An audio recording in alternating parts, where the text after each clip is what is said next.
세상에 떠도는 기묘한 괴담들. 첫 번째 이야기. 귀신이 나를 잡아먹으려는 걸 무당할머니가 살려줬다. 초등학교 시절 잠시 할머니 댁에 살았던 적이 있어요. 외할아버지는 아직도 말씀하지 않으시지만 당시 장의사를 하시고 계셨죠. 대략 2년 정도 살았는데 할머니 댁은 진짜 시골 동네였어요. 마을 입구에 흑염소를 키우고 걸음 줄 때 되면 사방이 걸음 냄새로 진동을 하는 시골 동네였죠. 옆집이랑 알고 지낸 횟수가 기본 2자릿수를 넘어가는 그런 동네였는데 잠시 사정이 생겨서 할머니 댁에 가서 2년가량 살면서 신기한 일을 몇 개 겪었어요. 그냥 술김에 생각나서 말해봅니다. 처음 할머니 댁에 옷가지를 들고 들어갔을 당시 할머니 댁의 분위기는 뭔가 푸근했죠. 그냥 기분이 좋았어요. 당시 맞은편에 똑같은 집 구조로 된 곳에 사시는 자칭 무당 할머니 한 분이 혼자 계셨어요. 나만 보면 귀여워해 주시고 만난 거도 많이 주시고 무당 할머니라고 부르라고 하셨죠. 그래서 가끔 무당 할머니 댁에 가서 떡을 달라고 조르면 할머니가 항상 백설기만 주셨습니다. 그래도 맛은 있었죠. 외할아버지는 술에 자주 취해 계셨고 취하셔도 항상 꼿꼿하게 다니셨습니다. 그리고 외할머니께서도 외할아버지가 약주하신 날에는 마당에 팥을 뿌리시고 별 말씀 안 하셨죠. 내가 외할머니 댁에 입성하고 얼마 후 사건은 일어나게 됩니다. 평소같이 학교 다녀오는 길에 노래를 부르고 있었어요. 근데 골목에 웬 정장을 입은 형이 서서 종이만 빤히 보고 서 있었죠. 그딴 거 관심 없는 나는 쿨하게 지나가려고 했으나 갑자기 그 형이 불렀습니다. 당시 순진한 나는 형에게 다가갔죠. 형은 아무것도 없는 백지를 가지고 나에게 길을 물어봤습니다. 근데 설명을 듣다 보니 우리 동네 같아서 내가 데려다 주겠다고 했어요. 형이 고맙다고 자긴 길을 잘 잃어버린다며 손잡고 가자고 손을 내밀었는데 손이 엄청 축축했죠. 하지만 난 신경 쓰지 않고 이런저런 이야기를 하면서 동네 어귀에 들어서게 됩니다. 이야기하다가 무당 할머니의 댁 앞을 지나는데 갑자기 개 짖는 소리가 엄청나게 들렸습니다. 그리고 무당 할머니가 기르시던 누렁이가 뛰어나와 울목을 맞고 짖었죠.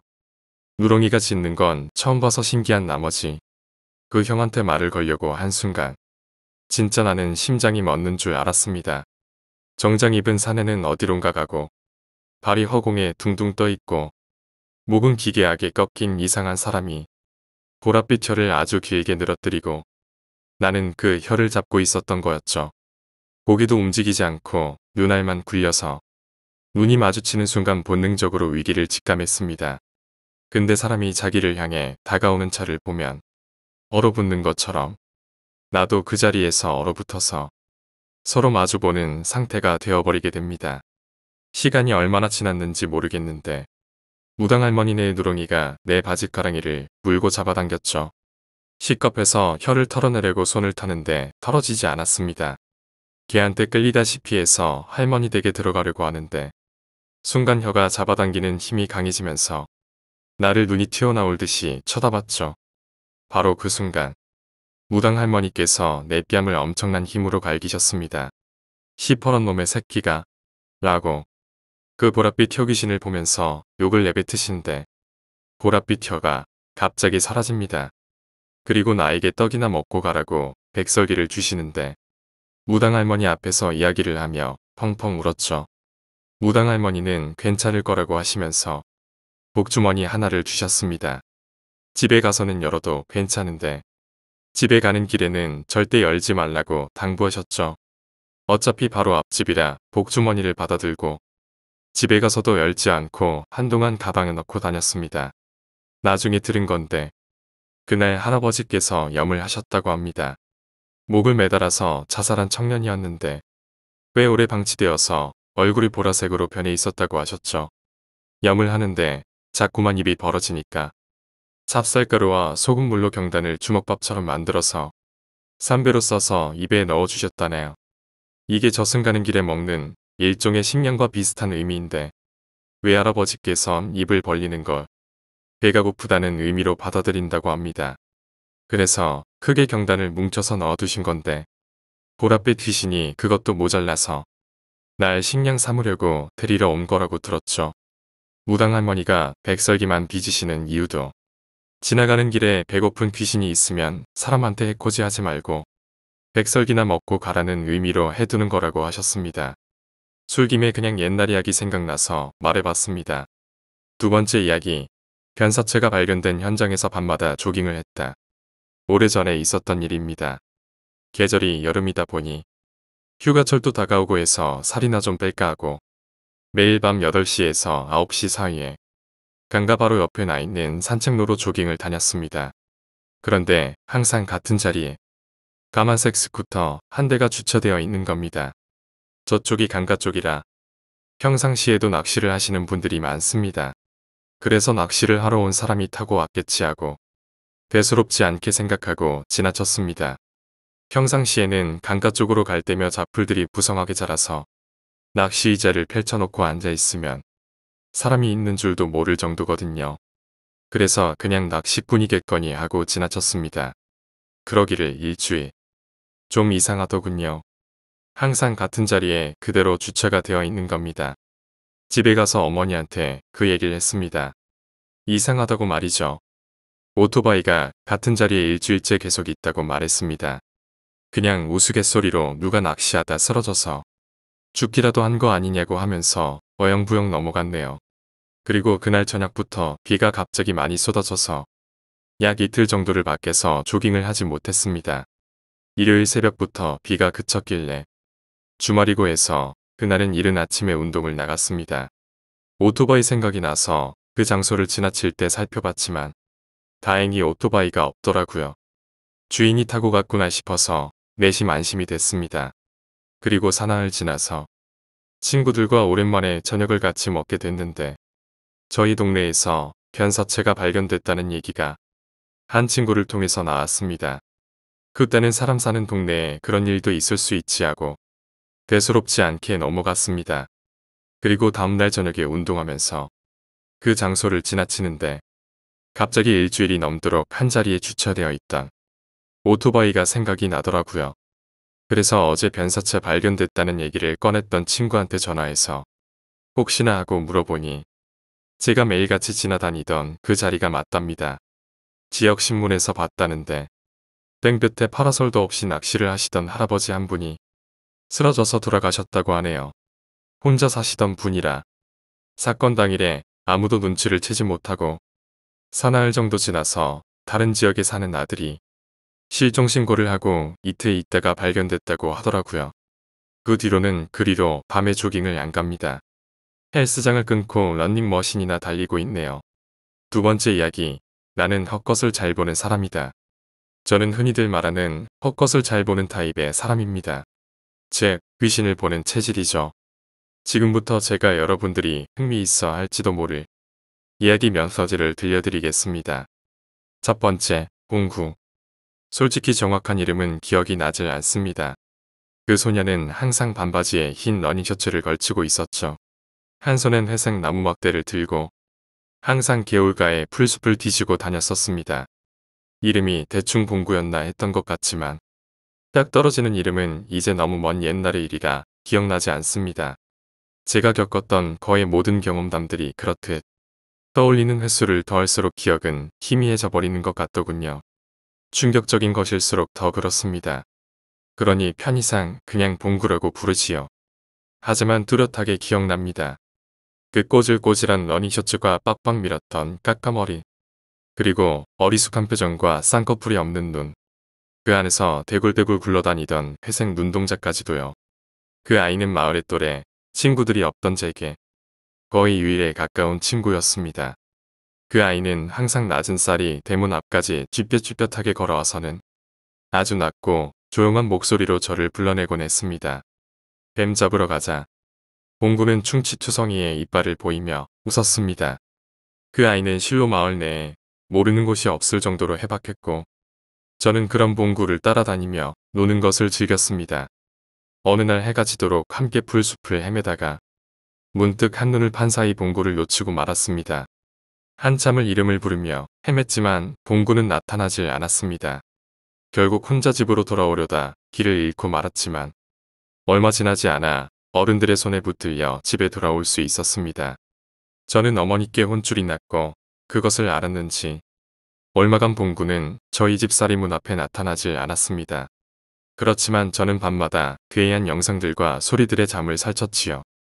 어머니와 아버지가 잠옷 차림으로 화장실에서 귀를 토하며 서 있는 모습이라던가 메주를 매다는 곳에 할머니 한 분이 힘전에 목이 감겨 매달려 있는 모습이라던가 앙상한 손이 마루를 기어다니며 마루장을 긁어댄다던가 밤마다 계속되는 악몽에 놀라서 깼고 급기야 마음이 약해진 제게 그 끔찍한 영상들은 낮에도 저를 괴롭히기 시작했습니다.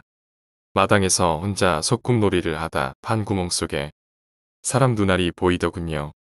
그 자리에서 오줌을 싸며 소리를 높이 지르자 주인집 할머니가 뛰쳐나오셨습니다. 저는 계속해서 봉구를 외치며 울었고 할머니는 제게 자초지정을 들은 그날 팥죽을 쑤셨습니다. 후에 알게 된 이야기였지만 제가 놀았다는 그 봉구라는 아이는 그 마을에서 살던 고아 소년으로 늙은 할머니 한 분과 외딴 집에서 살았었답니다. 그러던 어느 날 혼자서 뱀을 잡으러 나갔다가 독사에 물려 죽었다네요. 두 번째, 정육점. 귀신을 본 경험만큼이나 많은 경험을 말하자면 성추행에 관한 경험일 겁니다. 제가 그다지 예쁜 얼굴이 아님에도 불구하고 저는 어려서부터 성추행을 많이 당했습니다. 그중 가장 기억에 남는 것이 두암동 부영아파트 앞에 정육점 아저씨인데요. 그 아저씨가 어떤 사람이었는지는 특별하게 기억나는 것이 없습니다. 더벅머리에 무표정한 얼굴만 기억이 나네요. 몸집이 어땠는지 목소리가 어땠는지도 잘 기억나지 않습니다만 항상 분홍색 불빛 아래서 시뻘건 고기를 자르고 있거나 멍하게 신문을 손에 들고 앉아 있었습니다. 어느 날 여름인가 어머니의 심부름으로 찌개용 돼지고기를 한 근 사러 갔더랬지요. 비가 온 다음 날이라 시멘트로 하얗게 발라진 바닥에 무릉덩이가 고여 있었습니다. 가까운 정육점이라고는 그 굴목밖에 몰랐던지라 저는 신나게 정육점으로 뛰어갔었죠. 문득 골목을 접어 들어가는데 정육점 앞에 아주머니 한 분이 서 계셨습니다. 꽃무늬 바지에 파마머리를 하고 있었죠. 인상도 기억이 나지 않는 그 아주머니가 왜 그리도 선명히 눈안에 들어왔던지 아주머니는 움직이는 것 같지도 않은 걸음으로 제 옆을 스쳐가셨고 저는 오싹한 기분을 누르며 정육점 안으로 들어갔습니다. 그 비릿한 피비린내는 평생 잊을 수 없을 겁니다.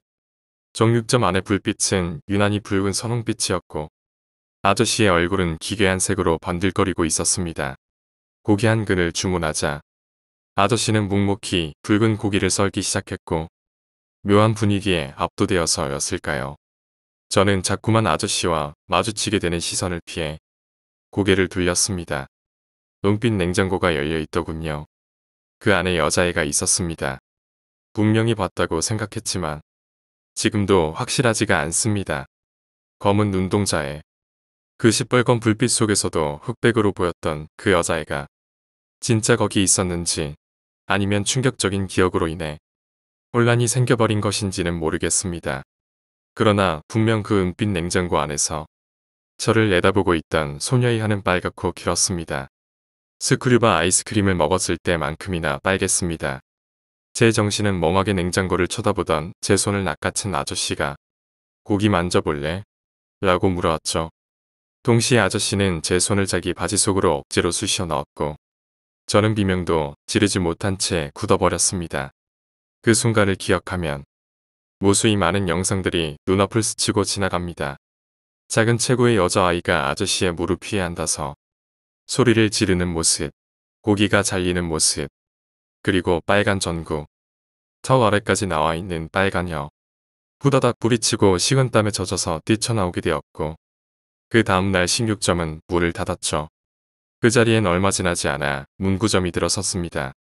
하지만 묘하게도 그 자리에 들어선 가게들은 모두 1년을 버티지 못하고 망해 나갔답니다. 지금은 이사 와버려서 어떻게 되었을지 모르겠지만 그 정육점의 영상들은 가끔 꿈속에 절 찾아와 제 목을 조릅니다. 세 번째, 가위. 이제 와서 뭐 특이할 것도 없겠지만 저는 가위에 잘 눌립니다.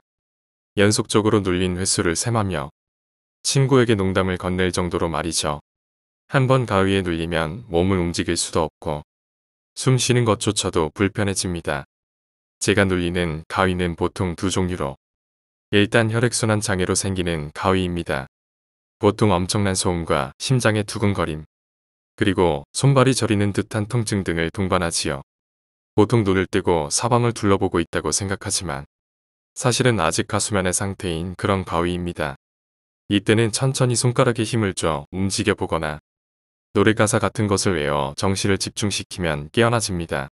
다른 하나는 저도 잘 모르겠는 종류로 가위라는 국어 사전적 단어의 뜻이 그대로 실현된 것이라고도 상상할 수 있는 그런 가위입니다. 그중 가장 흥미로웠던 것은 봉선동 삼익 아파트로 이사오고 나서 겪었던 가위입니다. 저희 집 앞에는 아담한 산이 하나 있었습니다. 참 예쁜 산이었을 텐데 무슨 바람이 불었는지 광주 남구청은 그 산의 비탈을 깎고 큰 길을 내자고 한 모양이었습니다. 그런데 이놈의 산이 생긴 것은 멀쩡한 흙산인데 사실은 거대한 바위 위에 흙이 쌓여 생긴 산이었던 것이죠. 결국 계획에 없었을 딱대구리 차들이 동원되어 이 엄청나게 큰 덩어리에 바위를 쪼아대기 시작했고 삼익 아파트는 소음공해에 시달리게 되었습니다. 묘하게도 흙만 퍼낼 땐 조용했던 그 산 앞의 작은 임시도로에서 매일같이 아저씨들이 싸움을 벌였고 새벽에는 할머니들이 조화술 그리고 과일을 들고 와 산을 향해 절을 하거나 경문을 외워대셨답니다. 미친 사람이었을까요? 어떤 여자가 깔깔거리며 다 부서진 산 위를 이리저리 뛰어다니기도 하고 갑자기 내린 폭우에 그 무거운 포크레인이 바윗돌 아래 깔려 박살나기도 하고 개인적인 생각을 그대로 담아서 말을 하자면 산은 부서지지 않기 위해 발버둥을 치고 있었습니다. 그러던 어느 밤 잠결에 장구치는 소리가 들리며 가위에 눌리게 되었습니다. 솔직히 깜짝 놀랐지요. 혈액순환 장애로 인해 오는 시끄러운 소음도 아니고 귀신에 의한 답답하고 추운 느낌도 아닌 묘한 솔향이 섞인 장구 소리. 왠지 슬픈 느낌이 들어 저는 가위를 풀 생각도 하지 못하고 그냥 누워만 있었습니다. 그 다음날 비슷한 시간 장구 소리는 조금 더 가까운 곳에서 들려왔고 잠결에 윗집 사람이 새벽에 장구를 치나 라고만 생각하고는 다시 잠이 들었습니다. 그 다음날 밤 스산한 바람에 발이 시려 이불을 당기는데 제 침대 발치에 여자가 앉아있더군요. 검은 머리카락의 작은 어깨에 그 여자는 저를 돌아보며 언니라고 불렀습니다. 너무나도 친근한 느낌의 응이라고 대답을 하자 부탁할게라고 말하고는 마치 달빛에 부서지는 그림자처럼 호련히 사라져 버렸습니다. 마지막 날 밤 격렬한 장구 소리와 함께 이젠 익숙해진 묘한 가위는 다시 저를 찾아와 제 몸을 눌렀습니다. 숨이 막히지도 딱히 공포감이 들지도 않아서 가만히 누워있는데 긴 장발에 진녹색 머리띠를 두른 수려한 미남자가 제 방에 들어와 춤을 추고 있었습니다. 그러다가 문득 저를 돌아보더니 제 발치를 가리키며 조용하고 쓸쓸한 목소리로 제게 말했습니다. 몹시 춥군요. 실례가 되지 않는다면 거기에 옷 좀 집어주시겠습니까? 저는 멍한 기분으로 발치에 곱게 눕혀져 있던 검은 장풀을 들어 그에게 건넸고 그는 빙긋 웃어 보이며 그 장풀을 걸치고는 어둠 속으로 사라져버렸습니다. 순간 떠나는 거구나 라는 느낌에 눈물이 날 것처럼 쓸쓸해지더군요.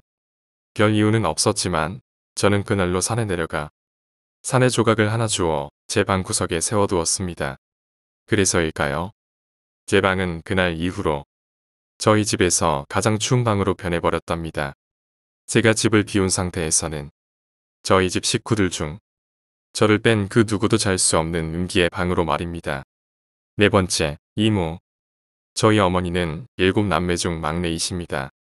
거의 모든 전래동화에서의 막내들이 그렇듯 유난히 마음씨도 바르고 착하시죠. 항상 가족들의 일이 다른 무엇보다 우선이고 또 언니들과 오빠를 소중히 여겨 항상 어떻게든 도움이 되고자 노력하신답니다. 실제로 화가이시며 초등학교 선생님이신 저희 어머니는 들국화처럼 청초한 아름다움이 있으셔서 칭찬만 늘어놓자면 귀신 이야기를 그만두고 어머니 이야기만 해도 며칠은 밤을 새야 할지도 모릅니다. 거기다 유머 감각까지 풍부하셔서 주변에서는 저와 어머니가 실없는 농담을 주고받으며 깔깔대면 언니와 동생 사이인 줄 알았다는 말을 많이 듣습니다.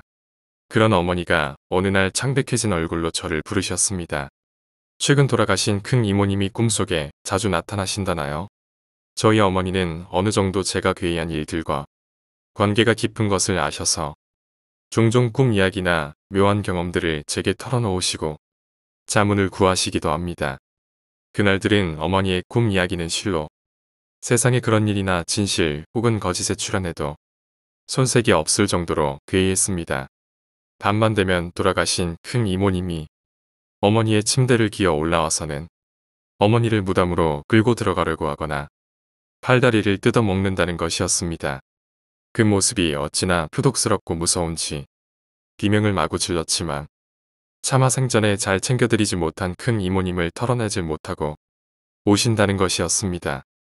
죄책감이 만들어낸 화상이라고 어머니를 달랬습니다만 솔직히 제 마음속에는 무서운 걱정이 고개를 치켜들었습니다. 죽은 친척이 내 몸이나 머리카락을 먹으려 드는 것은 절대 좋은 꿈이 아니라는 것이죠. 그리고 매번 느꼈지만 그런 꿈속의 친인척은 당신들이 아니시라는 것이지요. 걱정 속에 밤이 오고 저와 어머니는 잠자리에 들었습니다. 언제 잠이 들었는지도 모르게 잠이 들었다가 퍼뜩 이상한 소리에 정신을 차렸지요. 그것은 뭔가 질퍽한 주머니 같은 것을 바닥에 질질 끄는 듯한 소리였습니다. 깜짝 놀라 사방을 둘러보니 저는 제 방 침대가 아니라 부모님의 침실 문 앞에 양반 다리를 하고 앉아 있더군요. 부엌 쪽 코너에서 뭔가가 기어 나왔습니다. 그것은 바닥에 배를 붙이고 시커먼 입술을 쫙 벌린 채 웃고 있는 큰 이모님이었습니다. 차렷자세로 누워서 마치 뱀처럼 꿈틀꿈틀 기어오는 큰 이모님을 보고는 공포에 질려 비명을 질렀습니다만 제 입에서 튀어나온 소리는 비명소리가 아닌 호통소리였습니다. 내년이 지금 여기가 어디라고 나타난 게냐. 당장 물러가지 못해. 머릿속이 멍해지며 의식이 멀어지는 기분이었습니다. 뭐랄까, 배가 너무 고파서 손발이 떨리며 몸이 차가워지는 것과 비슷한 느낌이랄까요. 몸은 분명히 사시나무 떨리듯 떨리는데 손발은 멋대로 움직였습니다. 저는 발로 바닥을 쾅쾅 차거나 손으로 문을 때리며 큰 이모님을 닮은 시커먼 입술에 귀신을 쫓았습니다. 벼락 같은 소리를 지르고 나자 그 귀신은 괴성을 지르며 부엌 쪽으로 도망쳐 버렸고 저는 그 꽁지에 대고 다시 한번 호통을 질렀습니다. 내년이 또 여길 찾아오면 불에 지져 죽일 테다. 아침에 일어나니 온몸이 쑤시고 이불이 바닥에 널브러져 있더군요. 어머니께 간밤의 전투를 보고하며 희한한 꿈이 아니냐고 묻자 어머니가 조용히 웃으시며 말씀하셨습니다. 그래서일까? 간밤엔 큰 이모가 꿈에 안 나오더라. 5번째, 기숙사. 저는 솔직히 상상력이 풍부하고 감수성이 예민한 사람입니다. 실제로 존재하지 않는 것들도 많이 보고 실제로 존재하지만 보여선 안 될 것도 많이 보지요. 그런 것들이 가장 잘 보이는 장소를 꼽는다면 육교이나 어두운 국도 등 그리고 꿈 많고 사연 많은 여자아이들이 모여있는 여자 기숙사를 꼽겠습니다. 보이는 것들은 다양합니다. 신발장에 떨어져 있는 혀, 아래턱 없이 머리만 펄떡거리고 뛰어다니는 피투성이 머리. 물론 저희 기숙사 건물은 신축 건물이며 전혀 자살이라거나 낙태 등의 루머가 없는 깨끗한 곳입니다. 그럼에도 불구하고 이렇듯 괴이한 것들이 목격되는 이유는 역시 여자 기숙사 앞을 파서 만든 도랑 때문일 거라고 혼자 추측한답니다. 물과 여자는 어째서인지 귀신과 친하더군요. 실제로 그 귀신 사건에 육친이 여학생 둘이 퇴사해버린 일이 있었습니다. 그 사건이 벌어졌던 날 밤 저와 제 친구는 잠을 이루지 못하고 누워있다가 찢어지는 비명소리와 물건 넘어지는 소리에 깜짝 놀라 일어났지요. 떠도는 루머를 집합해보자면 육친이 여학생 둘이서 새벽에 샤워를 했답니다. 따뜻한 물이 나오지 않을 시간 약간 서늘한 물에 서둘러 몸을 씻던 둘은 이상한 소리를 듣고 물을 끕니다. 사방을 둘러봐도 둘뿐인 샤워실. 하지만 어디선가 철벅거리는 소리는 계속 들려오고 그녀들은 이리저리 소리의 근원을 찾던 중 맞은편 샤워기 쪽에서 샤워실 바닥을 희죽희죽 웃으며 기어오던 여자를 보고 맙니다. 하반신은 없었고 그녀들을 향해 두 팔을 이용해 기어오고 있었다고 합니다. 또 다른 이야기에 따르면 하반신이 바닥속에 있는 것처럼 허리부터 밖으로 나와서 스르륵 미끄러지듯 다가왔다고도 하더군요. 진실이야 어찌되었든 여학생들 중 한 명은 그대로 쓰러지고 다른 한 명이 비명을 지르며 샤워실을 뛰쳐나왔답니다. 둘은 공포에 질려 퇴사해버렸고 그 후 기숙사 샤워실은 어지간한 담력 없인 혼자 들어가 씻기 힘든 장소가 되어버렸습니다. 여섯 번째, 보호자. 제 곁에는 항상 보호자가 따라다닙니다. 그들은 저와 이야기를 나누기도 하고 제 이야기 속의 주인공이 되어주기도 합니다. 믿거나 말거나이겠지만 저는 이 보호자들을 통해 목숨을 여러 번 구제받았답니다. 밤늦은 시간, 서울에서 경기도 이천으로 가기 위해 고속도로를 달리고 있을 때였습니다. 운전은 알던 동생이 하고 있었고 저는 팔자 좋게 보조석에서 자고 있었지요. 꿈도 꾸지 않고 깊이 자던 중 머릿속을 울리는 커다란 목소리에 깜짝 놀라 깨고 말았습니다. 일어나라고 부르는 소리에 퍼뜩 놀라 일어나 보니 차는 빠른 속력으로 가드레일을 향해 달리고 있었고 동생은 졸고 있었습니다. 저는 황급히 그 아이의 어깨를 쳐 차를 바로 잡았고 아무런 사고를 당하지 않을 수 있었습니다. 또 한 번 동생이 모는 차를 타고 여행을 떠난 적이 있었습니다. 진도의 어느 국도에선가. 저는 껄렁하게 두 발을 모두 사이드 포켓 쪽에 걸치고 보조석에 앉아 있었습니다. 그러던 순간 뭔가가 발목을 잡는 느낌에 놀라서 두 발을 내리고 안전벨트를 맸습니다. 동생에게도 벨트를 매도록 지시한 후 약간은 긴장된 기분으로 길을 달리다 2차로에서 유턴을 하게 되었습니다. 순간 귓가에 긴장해 라는 소리가 들렸습니다. 그 소리와 함께 고개를 돌리자 아직 유턴을 다 하지 못하고 길 중앙에 걸려있던 저희 차를 향해 흰색의 트럭 한 대가 달려오는 것이 보였습니다. 직감적으로 들이받칠 것이다 라는 것을 느낄 수 있었지요. 저는 뭐라 말도 하지 못하고 동생의 어깨를 잡았고 동생은 깜짝 놀랐는지 더 움직이지 않고 차를 중앙선에 걸쳐 놓은 채 운전을 멈춰버렸습니다. 술까지 마신 트럭 운전사는 저희 차를 발견하고 브레이크를 밟는 듯 했지만 그 속도를 이기지 못하고 결국 마티즈에 보조석을 들이받고 말았습니다. 엄청난 충격음과 함께 세상이 멈추고 귓가에 계속해서 목소리가 들렸습니다. 괜찮아. 너희 둘 다 아무 일 없을 거야. 조심히 옆으로 피해. 내가 지켜줄게. 마치 슬로우 모션처럼 자동차 문이 제 쪽으로 찌그러져 왔고 저는 다리를 살짝 옮기는 것으로 문을 피할 수 있었습니다. 유리창 파편이 튀기며 차는 중앙선에서 논두렁까지 밀려나 도량을 굴러 거꾸로 처박히고 말았습니다. 침착해. 다치지 않았지? 머릿속에서부터 들려오던 다정한 목소리에 숨을 가다듬은 저는 뒤집힌 차 속에서 차분한 목소리로 동생에게 물을 수 있었습니다. 어느 쪽 잘못이냐? 라고 말이죠. 7번째, 꿈속에서 만나는 사람들은 대부분 제가 그리는 세계 속의 사람들입니다만 그렇지 않을 경우엔 개꿈이거나 도저히 이해할 수 없는 기괴한 존재들일 경우가 있습니다. 예를 들어 설원의 노인이 그런 경우 중 대표적인 한 명이겠군요. 언제인지 잘 생각나지 않습니다만 꿈을 꾸었습니다. 이상한 학교에 많은 학생들이 다니고 그 학교에서 캠핑을 간다는 내용이었습니다만 캠핑 장소에서 학생들을 기다린 것은 친절한 산지기 아저씨가 아닌 붉은 자루에 도끼를 든 미친 할아버지였습니다. 그는 아주 능숙하고 편안한 움직임으로 아이들의 머리를 하나씩 부쉈고 그의 딸과 아들은 둘 다 미쳤는지 역시 도끼를 들고 학생들을 쫓아 눈 덮인 산을 이리저리 뛰어다녔습니다. 제 뒤를 쫓아오던 그 노인의 주름살 하나하나까지도 너무나도 생생했지요. 그러다 문득 밟히는 눈이 차지 않다는 생각에 좀처럼 생기지 않는 자각몽 상태에 빠지게 되었습니다. 이것이 꿈인 것을 인지한 저는 즉시 깨어나기 위해 몸부림을 쳤지요. 몸이 허공으로 떠오르는 것을 느끼며 사방이 어두워져 오더군요. 정신없이 허우적거리며 나름대로 몸과 맞춰지기 위해 팔다리를 휘저었습니다. 익숙한 방천정이 보인다 싶더니 아래로 쑥 꺼지는 느낌과 함께 등 뒤로 하얀 빛이 비춰왔습니다. 뒤를 돌아보자 하늘에는 제 방의 천정이 몇 미터 아래에는 설원이 보였죠. 그리고 도끼를 들고 손가락을 까닥거리며 어디가 이려나 이리 와 라고 중얼거리는 노인이 서 있었습니다.